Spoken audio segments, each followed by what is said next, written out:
গরমের ছুটি পড়ায় রাহুল তার ছোটবেলার বন্ধু শুভেন্দুর গ্রামের বাড়িতে বেড়াতে গেল। শুভেন্দুর বাড়ি কোনো সাধারণ বাড়ি নয়, গ্রামের সবাই একে বলে রায় বাড়ি।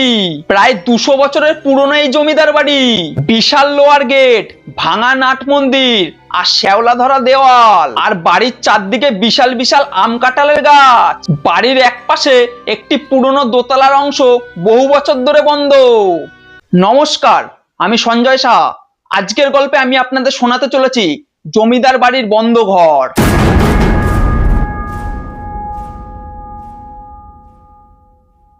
রাহুল প্রথম দিনই বাড়িতে ঢুকে দেখলো দোতলা শেষ ঘরের দরজাটাতে একটি মোটা লোহার তালা ঝুলছে।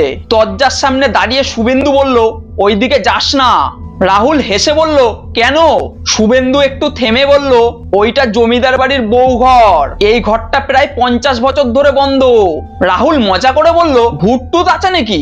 শুভেন্দু আর হাসলো না, শুধু বলল, রাতে যদি ওই ঘর থেকে কোনো নুপুরের শব্দ শুনিস তাহলে কোনো মতেই দরজা খুলবি না। কিন্তু রাহুল এই ব্যাপারটা শুনতেই হেসে উড়িয়ে দিল। সেই রাতেই প্রচন্ড গরমে রাহুলের ঘুম ভেঙে গেল। ঘরের ফ্যান ঘুরছে আর বাইরে ঝিঝি পোকার ডাক। হঠাৎ নুপুরের শব্দ। রাহুল সঙ্গে সঙ্গে উঠে বসলো। শব্দটা আসছে ঠিক দোতলার করিডোর থেকে। তারপরেই শব্দটা থমে গেল, কিন্তু কয়েক সেকেন্ড পর আবার সেই শব্দ। রাহুল দরজা খুলে বাইরে এলো। করিডোর একেবারে অন্ধকার আর দূরে সেই বন্ধ ঘর। আশ্চর্যের বিষয়, এই ঘরের দরজার নিচ দিয়ে একটি চিকচিকে আলো বেরোচ্ছে। রাহুল ওই ঘরের দিকে ধীরে ধীরে এগিয়ে গেল। ঠিক তখনই দরজার ওপাশ থেকে একটি মেয়ের কণ্ঠ ভেসে আসে, এতদিন পর কেউ কি এলো? এই কথা শোনা মাত্রই রাহুলের বুকের ভেতরটা কেঁপে উঠলো। তৎক্ষণাৎ সে দৌড়ে নিজের ঘরে এসে দরজা বন্ধ করে দিল।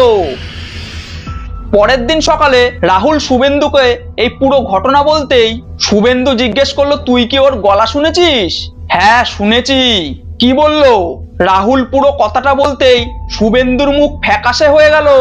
শুভেন্দু বলল, আমার ঠাকুরমা বলতেন এই বাড়ির জমিদারের ছোট বউ হঠাৎ এক রাতে ওই ঘরে পড়ে মারা যায়। তারপর থেকেই নাকি মাঝরাত হলে ওই নুপুরের শব্দ শোনা যায়।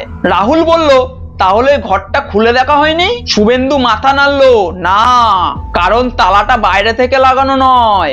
রাহুল থমকে গেল, মানে তালা লাগানো আছে ঘরের ভেতর থেকে। সেই রাতেও রাহুলের ঘুম এলো না। রাত প্রায় 3টে বেজে গেছে, আবার ওই শব্দ। এবার শব্দটা করিডোর থেকে নয়, তার ঘরের দরজার সামনে থেকে আসছে। রাহুল নিঃশব্দে বিছানা থেকে নেমে এসে দরজার নিচ থেকে দেখতে পেল একজোড়া পা দাঁড়িয়ে আছে আর পায়ে রূপোর নুপুর। রাহুল তৎক্ষণাৎ ভয়ে পিছিয়ে গেল। তারপর দরজার ওপাশ থেকে মেয়েটার গলা। রাহুল রাহুল চমকে উঠলো, কারণ সে এই বাড়িতে নিজের নাম কাউকে বলেনি।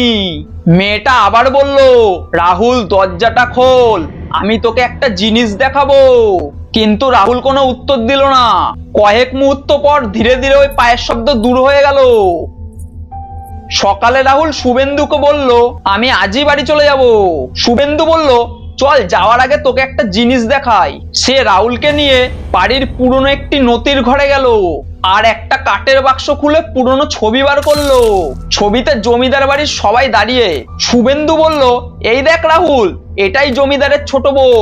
রাহুল ছবিটার দিকে তাকাতেই পুরো জমে গেল। ওই ছবিতে মেয়েটার পায়ে সেই রূপোর নুপুর আর ছবির নিচে তারিখ লেখা আছে 1931। রাহুল ছবিটা নিচে নামিয়ে রাখতে যাবে, ঠিক তখনই ছবির পিছন থেকে একটি কাগজ নিচে পড়ে গেল আর শুভেন্দু সেটা তুলে পড়তে শুরু করে দিল। মাত্র একটাই লাইন লেখা, যে রাতে নতুন কেউ এই বাড়িতে রাত কাটায় সেই রাতে বউ ঘরের দরজা নিজে থেকেই খুলে যায়। দুজনেই একে অপরের দিকে তাকালো। ঠিক তখনই আবার নুপুরের শব্দ। শুভেন্দু দৌড়ে সিঁড়ির দিকে গেল আর ঠিক রাহুলও তার পিছন পিছন গেল। দোতলায় উঠে তারা দেখলো বছরের পর বছর ধরে বন্ধ থাকা সেই ঘরের দরজা খোলা। ভেতরে অন্ধকার, ঘরের মেঝেতে ধুলো জমে গেছে, কিন্তু সেই ধুলোর ওপর নতুন একজোড়া পায়ের ছাপ। ছাপগুলো ঘর থেকে বেরিয়ে এসে করিডোর ধরে সোজা রাহুলের ঘরের সামনে গিয়ে থেমেছে। শুভেন্দু ফিসফিস করে বলে, চল এখান থেকে বেরিয়ে যাই। রাহুল তখনই পিছনে তাকালো আর দেখলো খোলা দরজার ভেতর থেকে একটি মেয়ে মানুষের অবয়ব দাঁড়িয়ে আছে। মুখটা স্পষ্ট দেখা যাচ্ছে না। তারপর খুব আস্তে একটা গলা ভেসে আসে, কাল রাতে তোকে বলেছিলাম না দরজা খুলতে। রাহুলের গা শিউরে উঠলো। তারপর সেই অন্ধকারের ভিতর থেকে একটি হাসির শব্দ। আজ আর দরজা বন্ধ করার দরকার নেই। সেই মুহূর্তেই পুরো জমিদার বাড়ির সব দরজা জানলা একে একে বন্ধ হয়ে গেল। আর বাইরে প্রচন্ড রোদ থাকা সত্ত্বেও বাড়ির ভিতর থেকে ভেসে আসলো একসঙ্গে অসংখ্য নুপুরের শব্দ। রাহুল আর শুভেন্দু সেদিন কোনোভাবে বাড়ির থেকে বেরিয়ে আসে। আর যাওয়ার সময় রাহুল একবার পিছনে ফিরে তাকায় আর দেখে দোতলার সেই বন্ধ ঘরের জানালায় দাঁড়িয়ে আছে এক মহিলা। সে হাত তুলে রাহুলকে বিদায় জানাচ্ছে আর তার পায়ে সেই রূপোর নুপুর। তারপর থেকে রায়বাড়ির সেই দোতলার ঘরটা আবার বন্ধ করে দেওয়া হয়। কেমন লাগলো আজকের গল্প কমেন্টে জানাতে ভুলবে না। ভিডিওটি যদি ভালো লেগে থাকে ভিডিওতে একটি লাইক দিয়ে চ্যানেলটি সাবস্ক্রাইব করে আমার পাশে থেকো। ততক্ষণ হর হর মহাদেব।